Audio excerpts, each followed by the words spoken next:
Behind me is a ruined, bombed, burned city. Behind, graves, 100 defeated German regiments, 22 divisions. Behind, death in the snow. Only we survived, although in Berlin we are considered dead, although there they wish the whole Sixth Army to lie in one grave for all. Generals, officers, non-commissioned officers, privates, every last man. But we are living. And all the high-sounding words about frontline comradeship, the morning crepe and lowered flags do not change anything. Behind remain kilometre after kilometre. Step by step we move forward. Every few metres we stop for a break. There is no more strength, and the will is lost in Stalingrad. It is buried by volleys of rocket mortars under the ruins of a huge city on the Volga, under the ice stained with blood, the lid of the snow coffin, torn to shreds together with those killed by shells. Hours pass, but the tired line of surviving soldiers still stretches its way, uphill and downhill, stopping and moving on again. The sun is slipping towards the west. The huge battlefield has already disappeared behind the horizon, and we still meet again on our way a lot of Russian guns, mortar after mortar, tank after tank. We see reserve regiments and divisions. They stand and have stood here for weeks now to close any breakthrough. We were surrounded by a ring 30, 40 kilometres thick.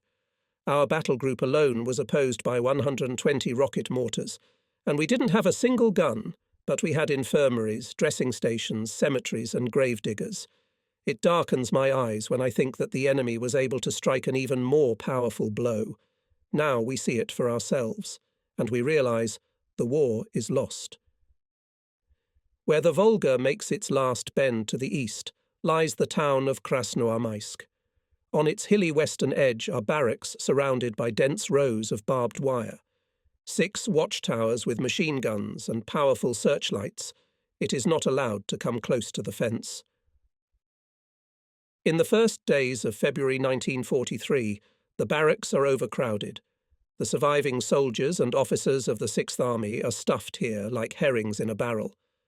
But they are indifferent to the cramped conditions. The last months have made them indifferent to everything. But the cold wave is hard to bear. At 45 degrees below zero, the prisoners think, drowning is better than freezing. So they move a couple of centimetres closer to each other. Scraps next to scraps, rags next to rags, thousands of lice crawling from one to another, from bunk to bunk, infecting the exhausted bodies with rash. Their temperature is also 40 degrees, only not frost, but heat. But none of the prisoners notice it. Next to me on the bunks lies a colonel infantryman. What happened to Colonel Prestian? He shot himself. And his adjutant Keller? Shot himself. And Eisber? Killed.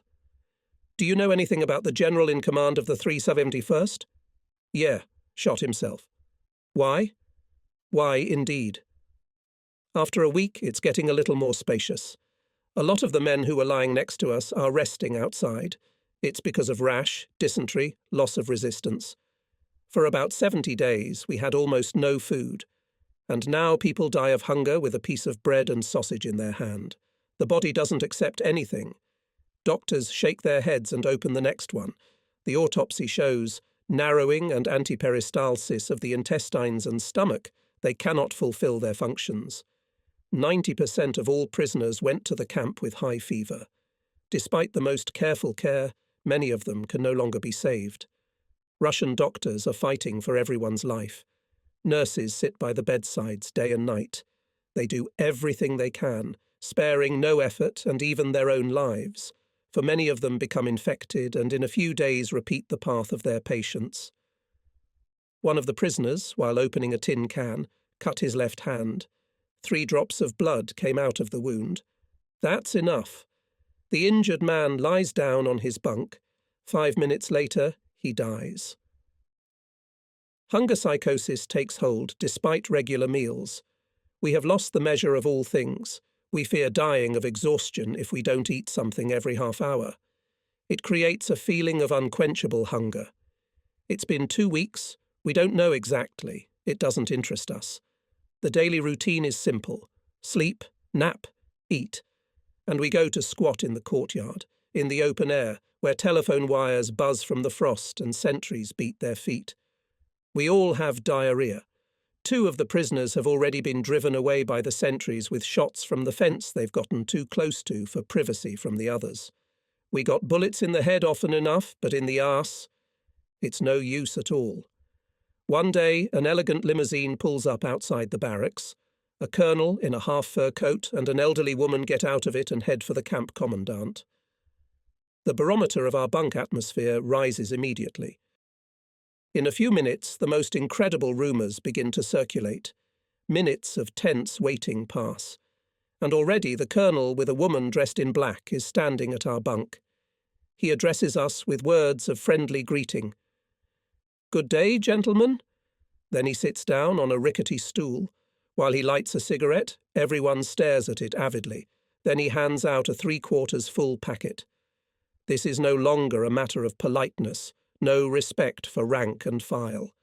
All ravenously throw themselves on cigarettes. The picture is unattractive. The colonel smiles. He begins to talk. An old woman translates.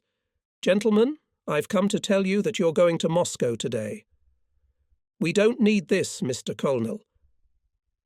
It was my neighbour, Colonel Weber, who spoke for all the others. "We'll freeze to death in the cattle cars at 45 degrees below zero. I'd rather they put us up against the wall." "But, gentlemen, you're in the Soviet Union, not in Germany. We treat our prisoners like human beings. Who said anything about cattle cars? You will, of course, travel in passenger cars." "We haven't noticed any particularly good treatment so far." That may be so. After the kind of battle we've been through, life is slow to return to normal. What did you expect exactly? That we'd send you to a rest home? Feed you ham and wine? No, gentlemen, you are not our guests. We didn't invite you to our place. We didn't invite you to the Volga. Nevertheless, we'll treat you decently, and after the war you'll return to your homeland. Well, we'll see about that. But first we need not passenger cars, but better food and sanitary conditions.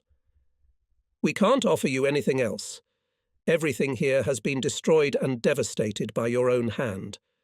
There is not enough transportation to provide regular food for 90,000 prisoners. In addition, we fear the outbreak of epidemics as soon as it gets warmer. Therefore, our government wants you to leave the area as soon as possible. We'll start with the generals and senior officers. You'll go through the Laos and then go to the train station. For the first time, we were shown in the mirror our recent past, our own deeds and their consequences. And so the words addressed to us have gradually taken effect. But at the moment, we are unable to experience anything but horror. Half an hour later, we are all sitting on our bunks in our own clothes. Our stuff has been tied up in knots and taken to the extermination chamber. From there, our clothes should return insect-free. There are all sorts of speculations about the real purpose of our trip. No one believes in passenger cars.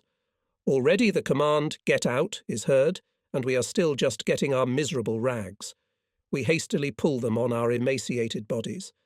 But some articles of clothing are missing. Apparently, the prisoners of war, who were manning the bathhouse and the washerwoman, left something for themselves as a souvenir. So it turns out that the colonel goes out in socks, and the major in his underwear. All the same, the station is only 2 kilometers away. We move at the pace of the funeral procession. Legs do not obey. Now we ourselves notice that we just jumped off the gravedigger's shovel. That's why it took us an hour to get to the tracks where our train is standing. We are led past the freight cars, past the common cars. Wait, yes, indeed. In front of us are bought cars, real bought cars. We can't believe our eyes. The Soviet colonel kept his word. Allocation to the cars is quick. In 5 minutes we are already sitting in our compartment. The shelves are filled with snow-white linen. We look at each other. No one dares to lie on it in his dirty pants. But the confusion quickly passes. I pull myself up on my hands to the top shelf and want to get comfortable, as I hear a young woman's voice. "Good evening, gentlemen. Have you received cigarettes today?" From surprise, I turn sharply and almost fall down. At the bottom stands smiling, shining clean girl in a white apron and with a tray in her hand. On the tray are packs of cigarettes. When prisoners are asked if they have received anything, of course they say no. But this time they did. They didn't give us cigarettes in Krasnoarmeysk, and now everyone gets a whole pack, and even matches. Overcoats and hats hang on a hook. I lie on the top shelf and inhale a spicy cigarette. After many weeks without smoking, my eyes are swimming in circles. The lamp, the shelves, the window become blurred, and I can no longer tell who I am and where I am, whether it is true or a dream. Or maybe all this is already in the other world, and I have long since decayed in a mass grave. Or did my mind go blank at the last moment? Is it possible that after this meat grinder, I am in a passenger carriage going through Stalingrad in a compartment with snow-white linen, with a cigarette in my hand, carelessly unbuttoning an old uniform, and a Russian girl is talking to me in a friendly manner? No, it's incomprehensible. It's incredible. It can't be true. I bite my tongue to feel the pain and feel that all this is happening in reality, as I see and hear it. No, I am not dead or insane, but neither am I a peaceful tourist travelling to Moscow on a travel agency voucher.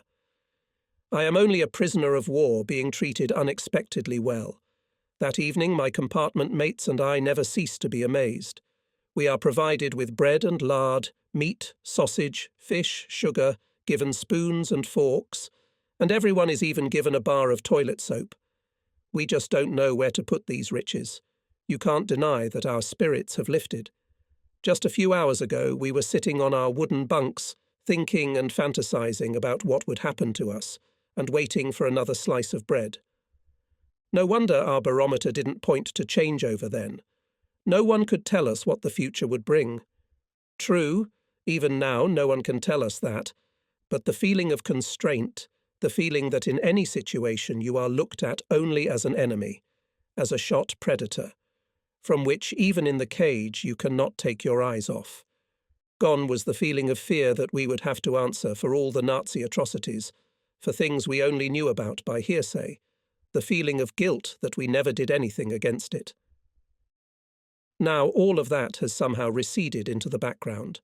A man breathes again, and the cramped compartment fills with optimism. In shirt and pants, we lie on our shelves, under white blankets and smoke. Sometimes we look out of the window when we pass a station or pass a military train with tanks and other equipment, which rumbles past us to the front. Our conversation, and understandably so, revolves around the same theme, the uncertainty of our future. After the vivid lesson the Soviets have taught us, it is no longer the outcome of the war that concerns us first and foremost. The defeat of Germany is almost universally regarded as an inevitable fact. Now we are concerned with our own fate. There's plenty of room for imagination. The best thing would be an exchange of prisoner officers through Sweden or even Japan. We argue until the first snore reminds us of the need to sleep. In the morning we wash, shave, have breakfast. Then the doctor comes in. He listens to the complaints of each of us. After all, we have all received something to remember Stalingrad, pains and superficial wounds, fever and broken bones. With great patience, we begin to be treated with powders, ointments, pills, and in parting with a kind word. Major Pull is still bandaging his leg wound when a short Russian lieutenant colonel enters the compartment. He takes a seat on the bottom shelf. In his hands he holds a large map and many newspapers. He informs us about the situation on the fronts. We hear the names of cities and towns where we spent the last winter and which 3 months ago were considered a deep rear area. Somehow it grabs the heart when we think of the many, many kilometres we had to walk to get here, when we think of the countless German soldiers' cemeteries left along the way, to the left and to the right of the road on which we marched forward. Now the war is rolling back towards Germany, and we ourselves are rolling towards Moscow. The conversation doesn't go well. It revives only when the conversation turns to the weapons with which the Russians are now advancing. As people tactically and technically educated, We are united in our appreciation of Russian mortars and multi-barrel rocket launchers. Schultz, the lowly infantry major from the top shelf, now sitting downstairs next to me, is fuming about the failings of our command. Why didn't we copy the Russians' multi-barrel rocket launchers? We've experienced what kind of casualties they cause. Shouldn't we learn from the enemy in the course of a war? I think it would have taken us much farther. Where exactly it would take us, he doesn't say. Maybe he's thinking of the Urals, or even Moscow and Baku. But we're not interested in that. It's all completely behind us. Only Poole, a full major with a shot leg, still can't let go of that thought. That's right, Schultz. If those upstairs had reacted faster, we probably wouldn't have been swatted down like that on the Volga. I mean, not so much the 6-barrel mortars. Well, them too. Of course too. But tanks, that's more important. The T-34 is what we should have had. It goes everywhere. We should have copied it, just it alone. And that would have been enough. Whoever has the T-34 will win the war. The Soviet lieutenant colonel, smiling, agrees with Poole. Yes, of course you are right, our tanks are good. But that is not the main thing. Where and at what pace they move determine the people sitting in them. And our people know what they want. That's what you've all seen. Or maybe you still haven't. But what happened to you is just the beginning. And you can calculate where it ends.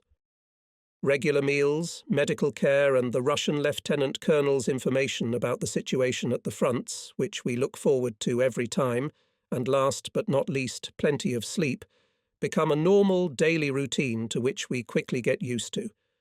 To me, it would be nice if the train would run like this between Stalingrad and Vladivostok until the first bell rings, heralding peace. But here I find myself at odds with the other companions.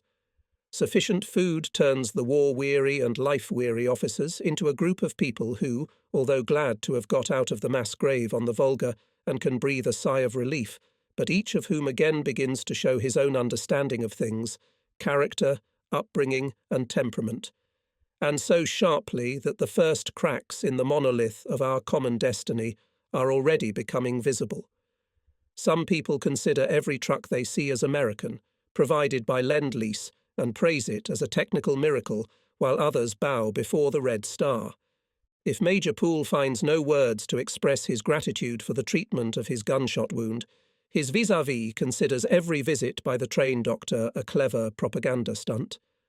For most of the passengers on our train, it is now clear that in the past year, the Wehrmacht has overreached, that the goals set in comparison with our forces were, we say, excessive. But there are those who still consider the Urals an attainable goal. While I jokingly express my wish to stay longer in our train, 2 officers are already working out the first plan of escape. In any case, we, several majors in one compartment, after 4 days have already diverged so far from each other that we soberly state that it is impossible to bring our views to a common denominator. However, we will have to talk about this topic many times. We have enough time. The long ribbon of railroad tracks holds us for many more days. To the monotonous clatter of the wheels, it is best to lie stretched out on the shelf and watch the puffs of cigarette smoke. The experience passes in front of me.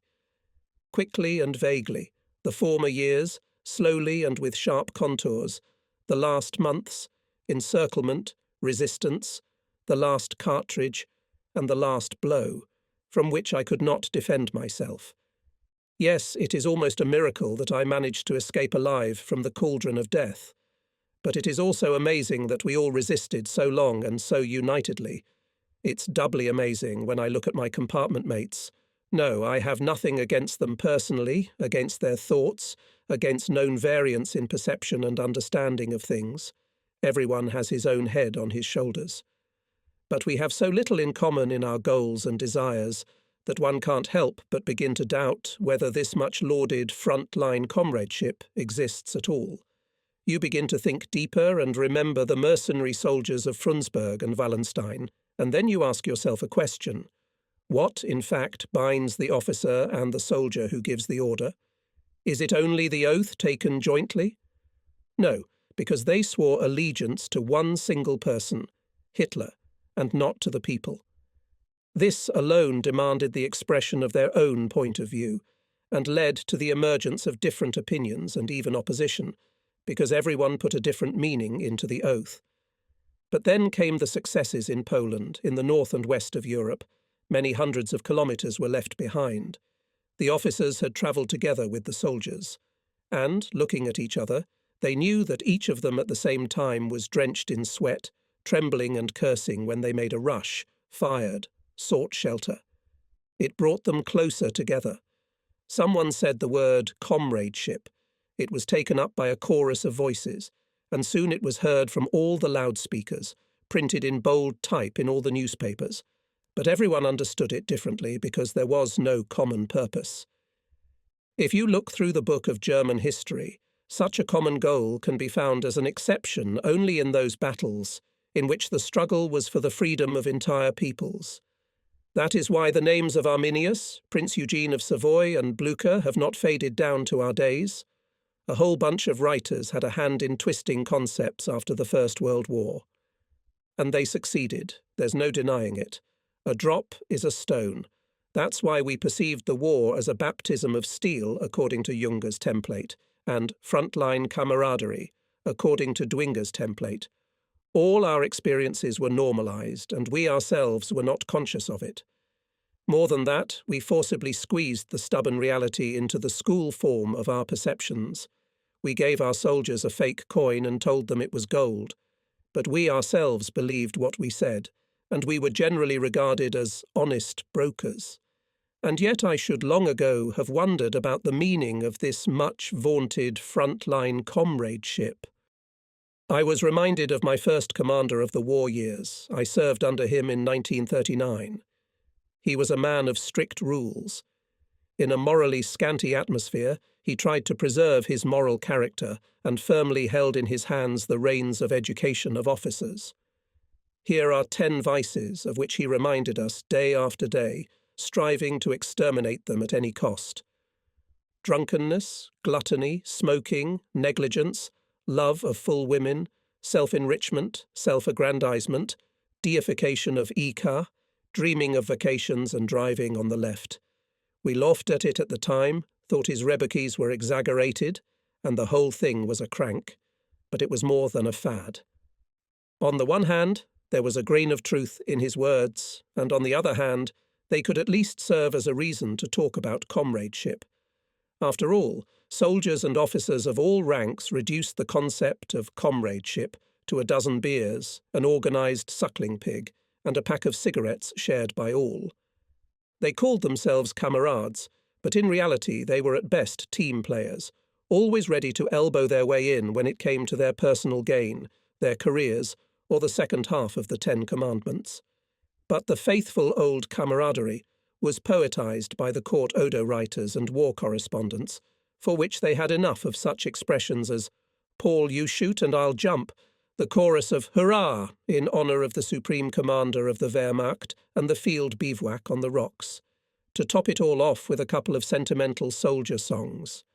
Enough to write frontline reports and thick novels and to influence the tear glands of the people on the home front. After all, people became less discriminating and perceived the fictions they were presented with as a hymn to frontline comradeship. That was just what was required. Whole contingents of 2 decades died on the battlefields, and everything was portrayed as it never happened and could not be in reality. A false idea of strength was inculcated. The people were supposed to believe it and fight harder. Thus, the average German spent his whole life faithfully and bravely contented himself with the illusion of comradeship, first as a child, then at school, and then at the front, and it ended with the song "I Had a Comrade." So, God is with us, for the King and the Fatherland.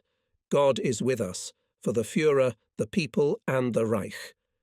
The praised comradeship became a frame for the heroic death that swallowed up in the bloom of years more than one generation of German youth. This front comradeship became, so to speak, the golden trim of millions of postcards with death notices. And no one wanted to see that the sum of the small external signs of comradeship, far from creating a real comradeship. It probably required a new outlook for such a true comradeship, to be born on the basis of common interests and a high purpose. Lighting a new cigarette, I glance down. 3 of my companions are sitting there. They are clearly busy now with point 7 of my old commander's commandments, self-glorification. A lowly infantry major is ranting, "The spike in my battalion was first-rate. In the penultimate week, we were then in the Voropanovo area. 2 soldiers came to me and asked me to send them to the divisional rear. Well, you understand, to organize something. Of course, I don't mind. In the evening, both of them came back with their hands full. They brought bread and cigarettes. I don't care where they got them from. But that's the main thing, that's why I'm telling this story. One of them reaches into his pocket and puts 2 packs of Uno cigarettes on the table. Just the ones I smoke, and I haven't had them for a long time.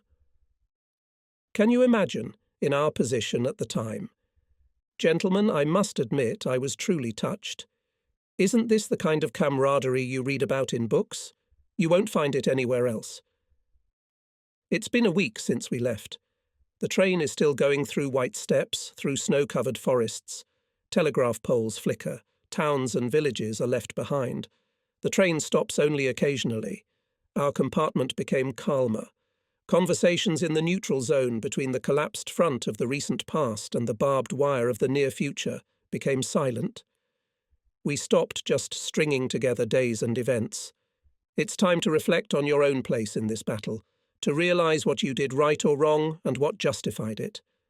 It's time to sort out your own thoughts. There are many questions that require a clear and definitive answer from me, but one of them is particularly disturbing and does not give me peace. How could it happen that I fought to the end, that I stood to the last, although I had long ago realized the meaninglessness of our understanding of duty? For the first time, this question arose before me, when in early January was broken 79th Infantry Division, and its number was erased from the General Staff maps. After all, not only a symbolic one has grown on the territory of the factory, an invisible cross over the grave of the division. No, next to it stood a smaller cross, but a real one, over the grave of my soldiers who died there. And apart from my own will, what I had vaguely begun to realize in those first days of the new year now turned in me into an irrefutable certainty. No, I could not absolve myself of the guilt for having led a whole battalion to its death. In spite of all doubts, in spite of my reasoning, in the end I always only answered Jawohl when it was necessary to carry out far from real orders and throw my companies into bloody battles. Of course, I myself went with the soldiers when the going got tough. I risked my life as well as others.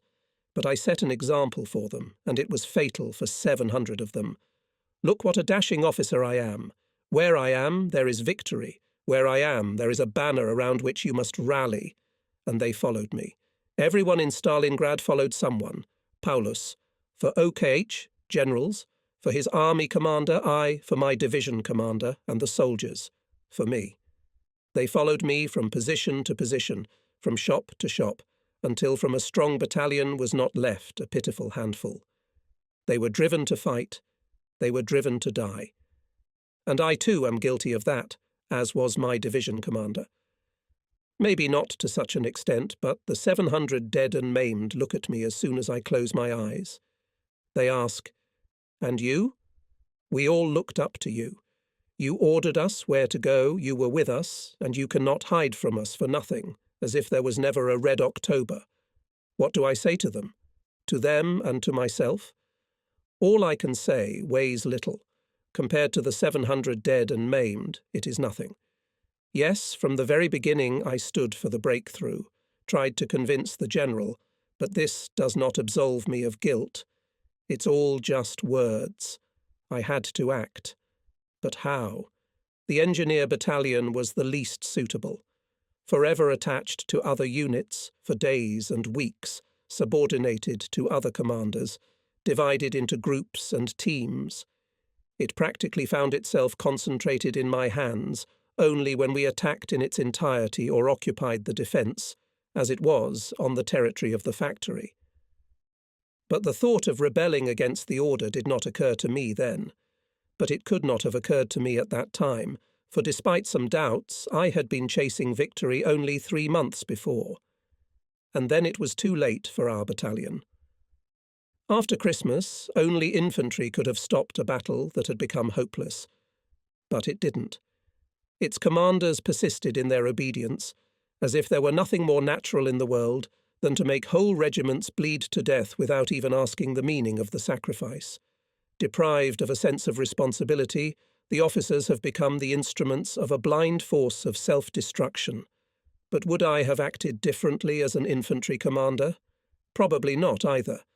I would have been just like them, without knowing a moment's rest, following orders, giving orders, mending breaches, reinforcing positions, making phone calls, ordering mines and wire fences to be set up, and defending the basement. And my brain would be drilling the same thought all the time. What will those over there do to us when we fire our last round? And all the time I would answer myself the same thing. You have nothing to ask? Look at that factory. Then you will understand what awaits us. And if someone started to tell me otherwise, I'd say to him, I want to live too, so go away and leave me alone. That's exactly what it would be, don't kid yourself. From afar, everything looks different, even from the flower pot. There I sat there, rattling my fist in my pocket, waiting in vain, but nothing ever happened, and then, to dull my conscience, I decided to be with the soldiers to the end. I wanted to share their fate with them, no matter what it turned out to be. Even if it was death, nothing else was waiting for us. And it would be the best way out, to die at the walls of a huge city, where others already lay. But even that was not given to me. My general burned the whole division in the fire, and thus fulfilled his task.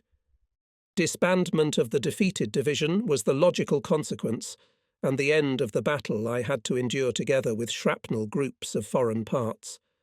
But when at the end of January I took up positions at Tsaritsa, I still had the opportunity in the penultimate hours to act as I thought an infantry commander should have done. I could honourably surrender, and at least on this piece of land stop the bloodshed. I must honestly say that if my old battalion were still alive, no oath, no orders would have stopped me from marching in full marching formation to the prisoners. But the fighting group to which I belonged was incredibly diverse, not only in the numbers of units from which it was hastily formed, but also in its attitude toward Hitler and the Battle of the Cauldron. There were quite a few fanatical Nazis here who had to beware.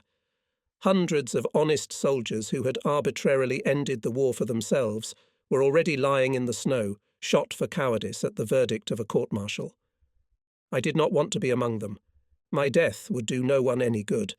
In spite of all the measures of the German command, the hand of the clock was already close to 12, and the decomposition of the troops was increasing. 2 or 3 more days and the curtain would fall. Therefore, one way or another, it was too late to give an impetus to a complete cessation of hostilities by partial surrender. The only thing left for me to do was to take care of the soldiers, to protect them from senseless orders, and to keep them safe from the field gendarmerie. In doing so, my adjutants and I turned a blind eye when individual soldiers stopped resisting and crossed the front line on their own. This is what I remember now, on the train. That's what I'm summarizing. But putting my hand on my heart, I cannot say that it is balanced. Let there be 1,000 reasons and excuses, but one thing is clear. My guilt towards my soldiers is enormous, and that guilt weighs on me. I myself, if I may say so, parachuted out of the burning airplane, and the rest of the crew perished. Whether I will find solid ground beneath my feet remains to be seen. But when I leave this country, leaving my battalion lying in its soil forever, I will not be silent any longer. I will tell the sons of my soldiers what their fathers died for, to open the eyes of youth, to prevent a repetition, to warn against the Third Punic War. That must be my task, and only if I succeed will I feel a little better in my own skin. But that is a long way off. For now I am still a prisoner of war who is supposed to be silent while the guns talk. Winter is coming to an end in Camp Number 27. On the wide camp street, the prisoners of war, generals and senior officers stroll back and forth. Others stand in small groups.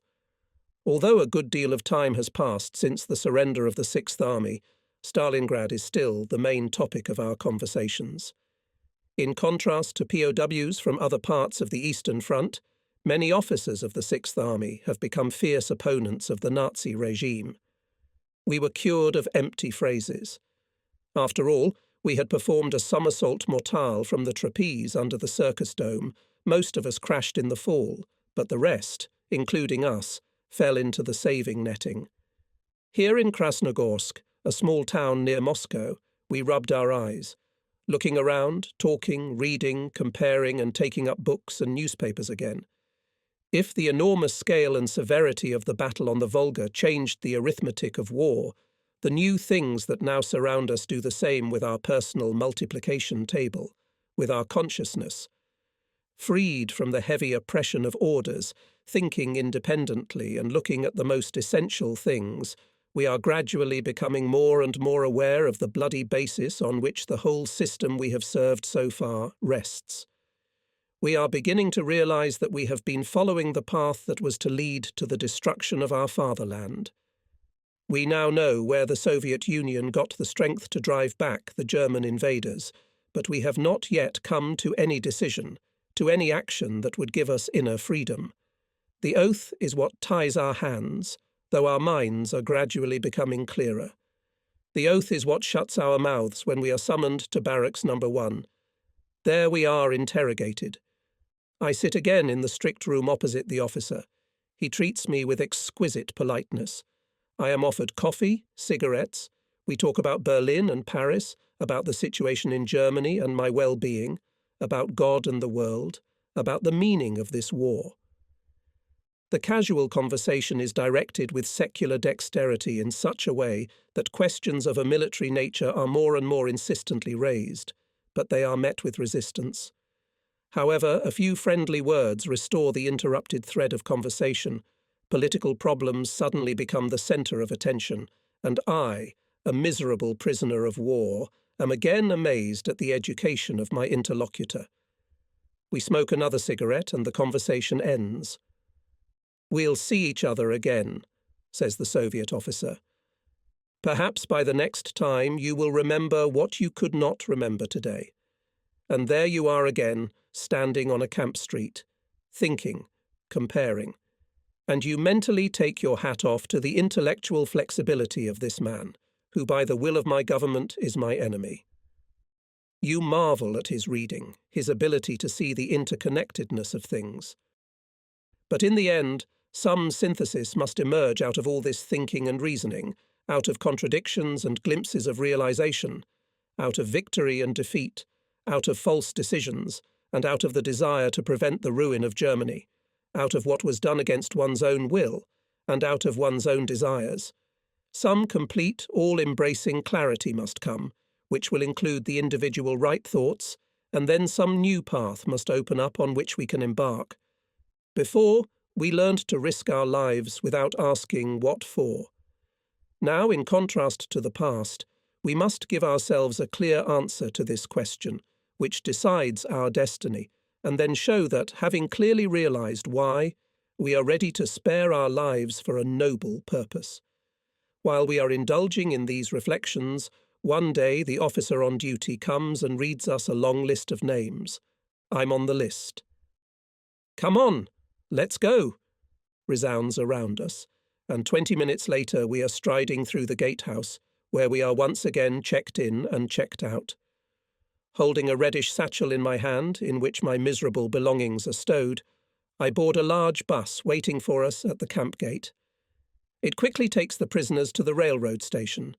A few minutes more, and the train takes us farther away from the barracks, where a big argument has started. Where to, none of us knows. And those remaining in Krasnogorsk continue to analyze the situation day by day. As a result of aerial bombing, Germany has already become a battlefield. Peasants, artisans and workers are left homeless and without means of subsistence. The Nazis are to blame. They have isolated Germany. They have created the hatred that surrounds us everywhere. They have plunged the entire German people into disaster. The war cannot be won, there is no doubt about that. Its continuation threatens the very existence of the nation. So the only question is, to be or not to be our Vaterland. Therefore, the war must end as soon as possible. But no one will negotiate with Hitler, so only his elimination and the overthrow of his regime will open the way to peace. We must say this to the German people. It is necessary, even from captivity, to influence the command of army groups and armies, to make it clear that the war is finally lost. Then we must eliminate terror and create a firm order. The first task of the new government is to withdraw all German troops to the German borders and begin negotiations for peace. This is the only way that can bring the Hash homeland back into the family of all nations. On the basis of this concept, the National Committee Free Germany was formed in the summer of 1943. But not only officers and soldiers took this courageous step. Together with them in one ranks were writers and doctors, deputies and trade union leaders.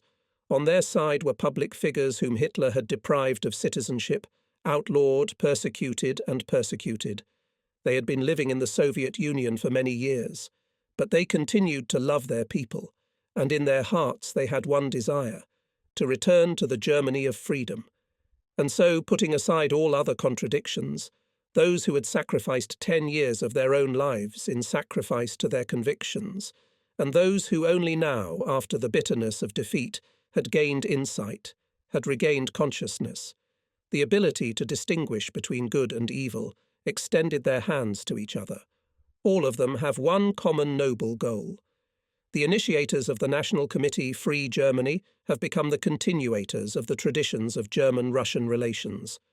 The symbol and example for them was the joint national liberation struggle, which, in 1812-1813, with the support of the Russian people, was led from the Russian soil by German patriots against Napoleon's domination.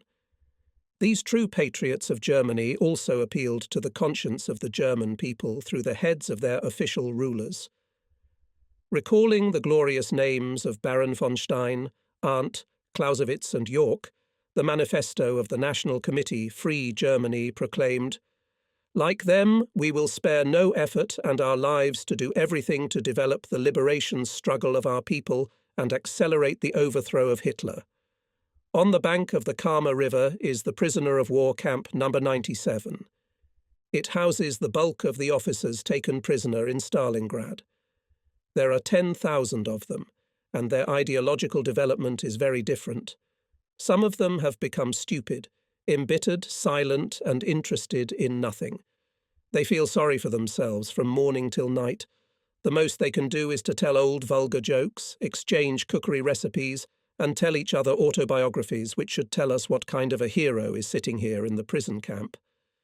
Some of these officers are afraid that their rations will not be reduced, and so they save a piece of bread day by day in order to prepare in advance for such a stroke of fate. But in the hospital wards there are not only those prisoners who have undermined their own health, but also simulants. After all, the food is better here, and anyone with a fever receives it. Unseemly scenes are played out, from stuffing and heating thermometers with matches to deliberate infection. The record for being in a hospital bed belongs to one senior officer who lied to doctors for 3 months until he was exposed. We're ashamed of him. Along with these officers who have lost all dignity, there is also a group of hardcore Nazis in the camp. They try to keep an emphasized bravado and greet each other loudly with the words, "Heil Hitler." But I remember that in the cauldron they were the first to denounce their Führer and to use such expressions as traitor and pig. Here, too, they assume a heroic pose and play at perseverance, supposedly a truly Germanic virtue. The barbed wire and the need to obey guards, the narrowness of camp life and the lack of comfort fuel their brown passions. They make camp life harder on themselves and others, contradicting the camp guards in whatever they can, and rejoicing like teenagers if they manage to pull some prank. Moreover, blackmailing other prisoners, they write down all anti-state statements, threaten to be executed after their return to Germany, and thus isolate themselves from everyone else. There are not very many such Nazis. However, they make themselves known, especially on Nazi holidays. Then they put on all their orders and sing nationalistic marches, which only emphasizes the agony of Hitler's Germany.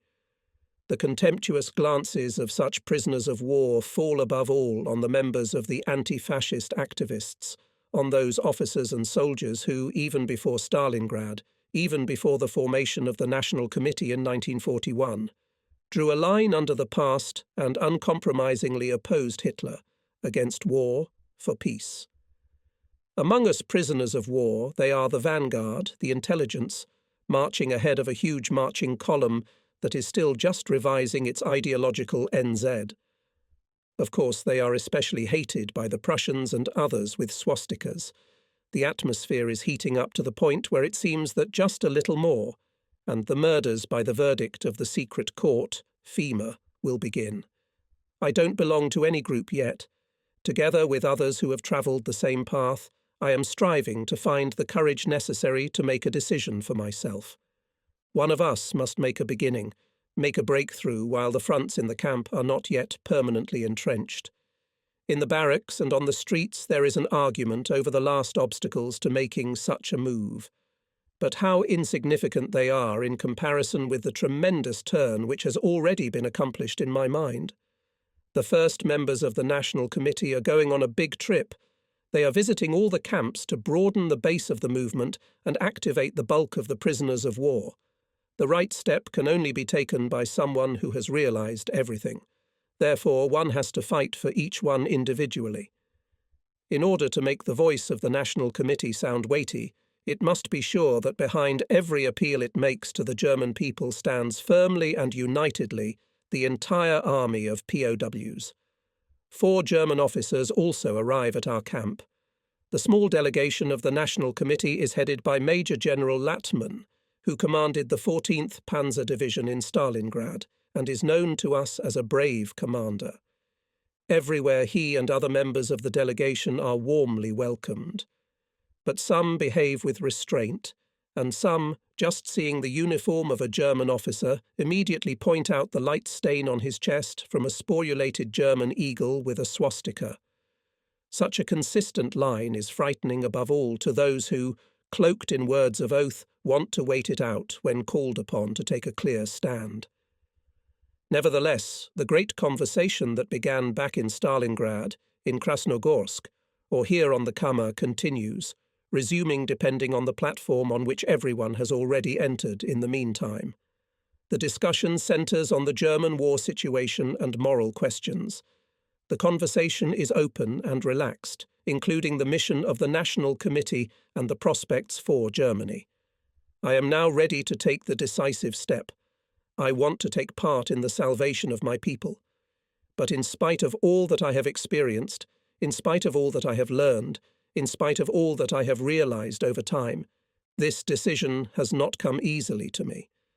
Yes, I experienced the death of an entire army, mental paralysis, the order to die. I saw crushed and flattened soldiers, frost-bitten legs, empty shell casings, hands raised up. I can still hear the frantic screams and death cries in my ears. I can still smell the bitter odour of the fires. All this, even the lousy rags and rash, would have made sense only if it could have saved the German cities from the fate of Stalingrad, saved the German people from destruction. But the battle on the Volga did not achieve this goal, and did not educate the rulers of Germany. In Berlin's Sportpalast, they raised the banner of total war, the banner of madness that condemns women to the nightmare of night bombings and drives children to the front. The law that ordered us to die has become a death sentence for our entire nation. Not to let this sentence be carried out, to resist the executioners ready to carry it out, to say a resounding no to the imperative of suicide and to deliberately renounce the oath of allegiance sworn to the person of Adolf Hitler. This is the dictate of honor and the moral duty of every honest German. Yes, it is also clear to me now, so obvious that there is nothing more to think about. And yet I think over my step for the 1000th time. After all, like many others, I have a lot to do with the German armed forces, which I have always been proud of and wanted to be proud of. Here was my home, here my inclinations, my faith, my idealism and the happiness of my life found shelter. I shed my sweat and blood for the German army, and in it I lost my best friends and comrades, in France, on the Don, and in the workshops of Stalingrad.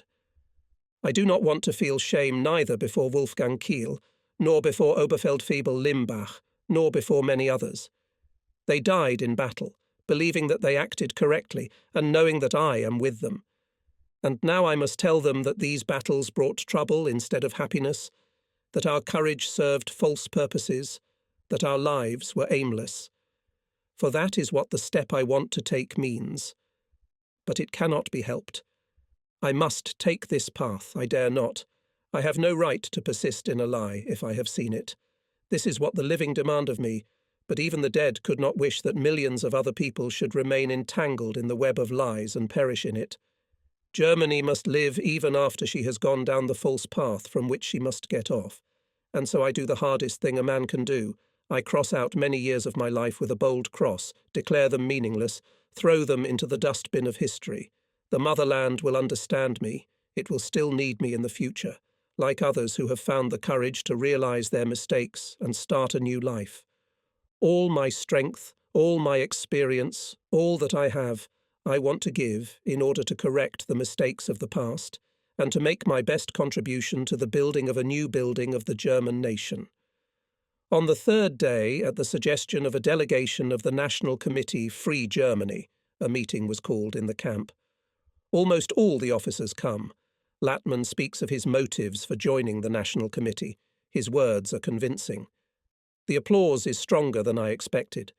The old Nazis tried to intimidate the prisoners of war yesterday with their threats. Latman is a traitor, and whoever aids him, let him blame himself. They are sitting here in the hall, watching what is happening like augurs, registering the slightest movement. But the masses can no longer be intimidated. The officers, who 6 months ago looked soberly into the eyes of death and passed through the hurricane fire of Stalingrad, have now regained their composure. Now they want clarity. They welcome any opportunity to learn new things, compare them with the past, and draw conclusions. Only a small proportion of prisoners succumb to the intimidation of the Nazis. They are the weak, the cowardly. I ask for the floor and, addressing the assembled officers, I say, like all of you, I took an oath to obey the Führer of the German Reich and the people. But today this oath can no longer bind me. He who himself acts treacherously, who lies and betrays, who leads the entire German people to ruin, as he led the Sixth Army to it, has no right to demand loyalty. Our oath is ultimately given to the German people. It is to them we must remain loyal, to them we must help in any way we can. It is time to grab the hand of the destroyer of our people, to fight against him, even if we are prisoners. This is it. Why I join the Free Germany movement today. Our goal is a fatherland without Hitler, a new, free, better Germany. It is hard to say of my own life that the best years of it were given in vain to the service of an evil cause. I have come a long way to this realization. I belong to the generation that grew up after the First World War. At school and university, I experienced the chauvinistic education of those years. It insinuated that the German army had remained undefeated in the First World War and made extensive use of the imperialist Peace of Versailles to stir up revanchist feelings. Striving not to connect my life with politics, I saw the only way out in joining the Wehrmacht. I used to marvel at the fact that in Poland, in the north of Europe, at the beginning of the fighting in the West, we were caught by surprise by the enemy, that we were able to suddenly attack the Soviet Union. Only in captivity did I realize that these initial successes did not mean the superiority of German weapons at all, but testified to the fact that Hitler's Germany had violated all international law, violated all declarations of neutrality and non-aggression treaties. Could I be proud of such successes, such soldierly behavior? My illusions about war as a chivalrous battle disappeared, and I, a man who wanted to stay out of politics and therefore became a soldier, realized how much my actions actually served criminal politics. The same process was going on in me as in many young Germans in those years or later. And this process led me, like many others, to hate fascism and to recognize the new Germany. Awareness was followed by action. It was a matter not only of reason but also of feeling. In captivity, I gained a full understanding of the full extent of the Nazi crimes against humanity. I learned the truth about the crimes of fascism in Germany itself and in other countries. Connected with the condemnation of these crimes was the bitter realization that they were, in fact, made possible, primarily because first the Reichswehr and then the Wehrmacht had given them military protection and had stifled any domestic outrage against them. Once again, I realized that it was inadmissible to evade a political decision, and that any hesitation only increased responsibility. And one more thing I began to realize. The contradiction between the front and the rear, which had so angered me after my vacation in Germany and made me think about many things, was not the main contradiction of the time, as it seemed to me at the time. In the weeks I spent in Kassel, I equated the home front with the Nazi leadership, identifying myself with the front. Perhaps this was then an attempt to mitigate my own responsibility. I proceeded from external factors, resenting the crazy life in the rear, the superficiality with which decisions were made in Vinica. During discussions with German anti-fascists and Soviet officers, they pointed out to me that this contradiction could not be solved in isolation, that it was possible only together with the solution of the main contradiction between the plans of conquest, of world domination, of German imperialism, and the interests of the German people. I used to think that I was versed in German history, but in these conversations I had to see how wrongly I had interpreted it. It was only in captivity, far from my homeland, that I began to truly love my people, and despair was replaced by confidence that it was the defeat of German fascism that would help the people become masters of their own lives. The struggle for total clarity was my goal, and I threw off the last shackles of my old views. I am sure that the readers of my book approve of the decision I took then against Hitler and his state, in the name of the German people, in the name of Germany. What happened to me after the liberation of Germany from fascism can be told in a few words. I laboured. In those first post-war months of reconstruction, when it was necessary to provide the most basic necessities of life, I found myself faced with such tasks, which it was possible to solve only because I had experienced comrades by my side, and people whom I had not known at all before helped me with their work. As one of the burgomasters of Dresden and head of its supply companies, I saw again and again the confirmation of what I had realized in captivity. The German people are able to revive their homeland and take their destiny into their own hands. I chose the form of notes for this book, believing that in this way I would be able to portray the events of those weeks and months more vividly. From the first to the last word, I wrote as I thought and acted at the time, because I wanted to show from my own experience what happens to a person, what responsibility he assumes when he thinks he can evade a decision.